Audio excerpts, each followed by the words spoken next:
Hi everyone, welcome back to my YouTube channel. And for today's video, I guess kung ano yung gagawin natin for today's video. So, please like and subscribe. Please enjoy watching until the end of the video guys kasi super haba nito kasi ang daming event nito from from the beginning, during, and after this event. So, please stay until the end. So before the video starts out, our video for today is the intramurals day. So today, this is the preparation of our intramurals 2023. So I feel so excited this time kasi hindi na ako ROTC officer. Hindi naman ako naging masaya na hindi na ako ROTC officer. Ang ibig ko sabihin lang kasi mas ma-enjoy ko yung event na to kaysa dati kasi kailangan mong mag-act like as an officer kasi nakafatiga, bawal ka like para ka pa-party ganon, bawal yung mga ganon sa ROTC. So, since this time is wala na akong dinadala na posisyon o organization so I can do whatever I want that makes me happy. So this time guys, so pagpasensya niya na if I may look like crazy maybe kasi guys super saya ko lang kasi gusto ko lang i-enjoy yung whole week na to kasi minsan lang to. And then, pagtapos ito ay balik eskwela naman. So, stress na naman. So, parang stress, lang to namin, free lang din namin. Then, this time, guys, is siya. Mas na-prepare siya lang kami sa paggawa ng mga props. Kasi, mas maaga nilang, sinimulan yung intramurals before kasi nag-start yung intramurals namin sa December and this time is November. So after ng midterm exam namin, next week yan preparation namin. Second week na to ng November, preparation na para sa intramurals, and then the third week is the intramurals week, and then last week ng November is yung balik klase naman. Parang ang dali lang ng lahat ng ito. So ito na yung day ng preparation namin. And then, yung mga hindi athletes, yung hindi sumasali sa mga sports or games, or yung hindi nadala sa yung pag-try out is kami yung gagawa ng props ng mga athletes and doon sa mga participants na nadala. Ayun, so marami din kasing mga teams. May Trojans, may Vikings, may Spartan, Immortals, Templars. Hindi ko na sa ulo lahat pero super daming teams na naglalaban. So, since before pa talaga itong Trojans is super competitive. So, lagi naman kami nananalo sa mga props. So, ayan lang guys. Please enjoy watching for the rest of the video guys. I hope may matutunan kayo dito. Kasi, super saya talaga. So, let's go!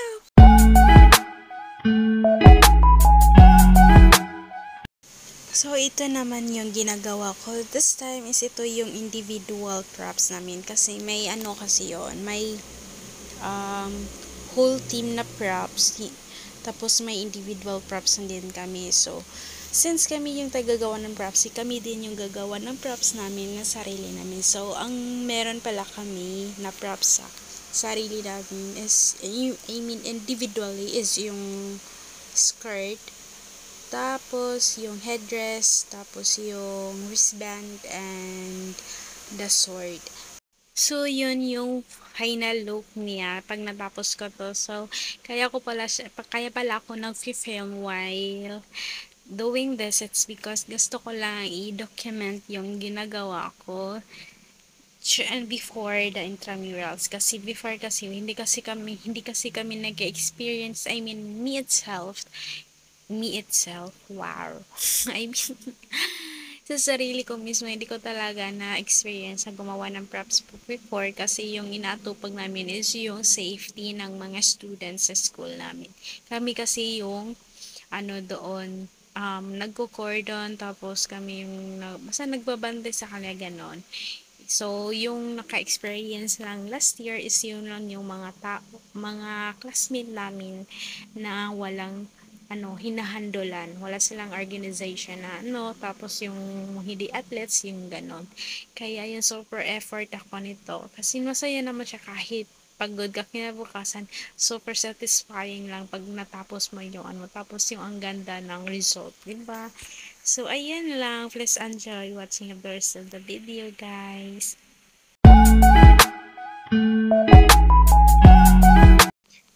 So, this is the day. Ito yung final look namin. So, today na talaga yung opening. So, yung call time namin is 6 a.m. And then, late ako. So, hindi na gaya ako ng ROTC pa kami. Takot akong malate. Pero ngayon, super late ako kasi dumating ako ng 6:30, I think. I know. Oh, wait. Yes, around 6.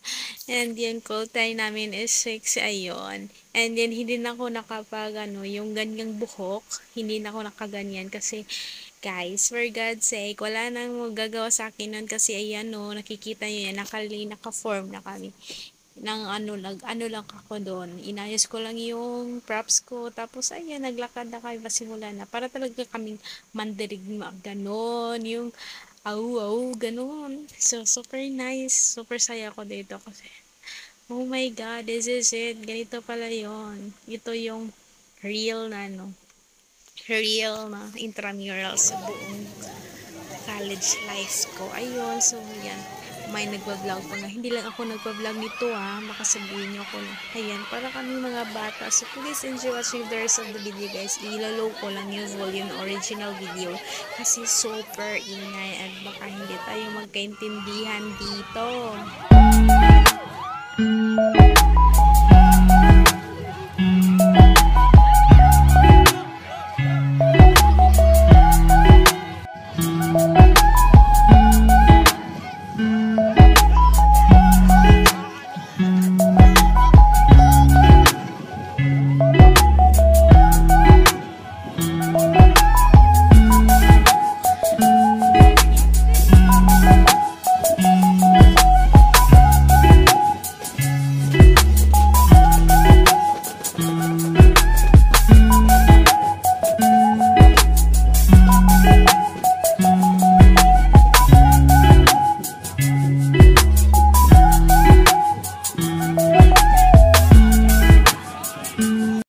So, ito na yun. Dumaan na talaga kami sa front ng ng stage ng intramurals. Nakakaba siya.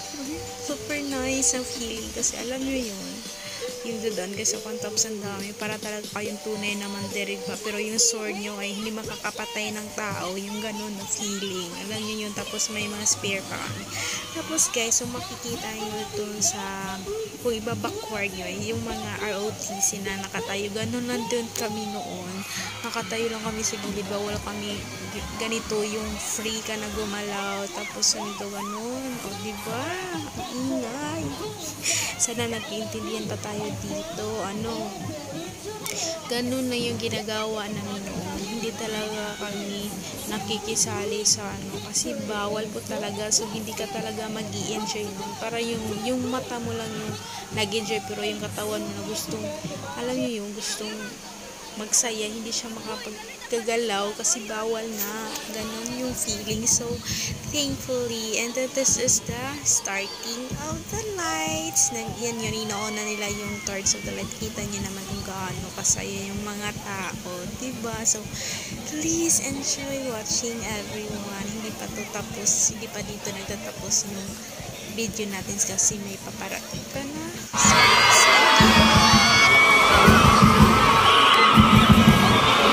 So, ayan. So, sa kikita nyo, hindi ko inilolow yung volume. Super ingay. So, wala namang nag-aaway, pero linawin ko lang na dahil yun sa yung each team na tini-cheer up nila yung bawat candidates ng intramurals, tapos yung nilalaban talaga nila yung bawat isa, na ibig sabihin yung team nila gusto may panalo, yung ganun na feeling, wala namang gustong matalo, diba? Pero this is not about the competition, guys. This is about the yung friendship, yung may makilala kang bago, yung ganun, tapos yung mga i-express mo yung sarili mo through games or through sports. Ito yung main purpose ito. Hindi yun sa kung sino yung manalo, kung sino yung talo, kung sino yung loser, kung sino yung winner. Hindi yun sa ganun. Ito, yung talaga main talaga nito is yung the unity, and then the team collaboration, kung paano kayo mag-collab para sa hindi, wala naman ditong magnatalo kayo yung may galit kayo sa isa, walang ganito dito, masaya lang dito yung lang, makipag-communicate ka lang sa mga tao, makipaghalubilo ka sa mga tao ng iba't ibang school, year level, yung ganon. Pasensya yung English ko kasi I am not confident enough to speak in English talaga. So, ayan, ito na talaga yon. So, please enjoy watching, guys.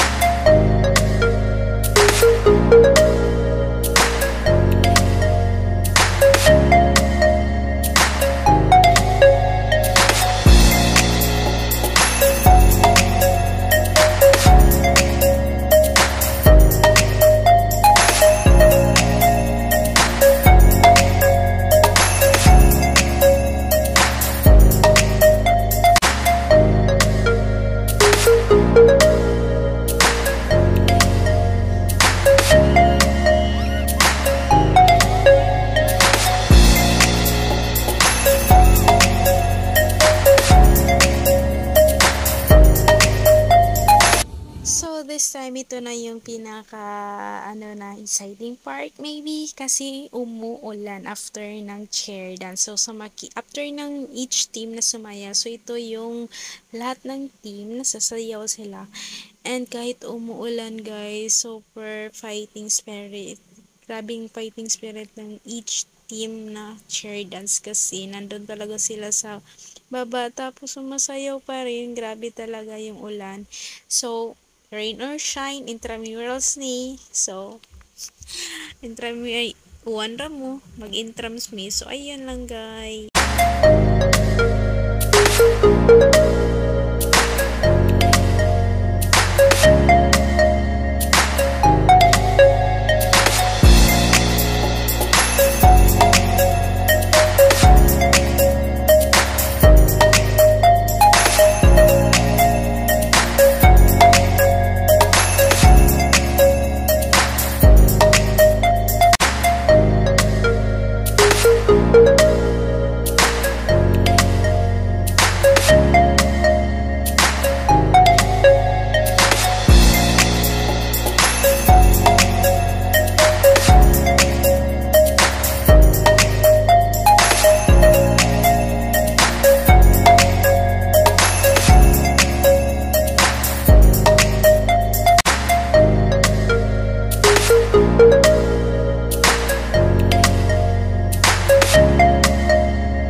That's all for today's video, guys. Thank you for watching. Please like and subscribe. See you on my next video. Bye!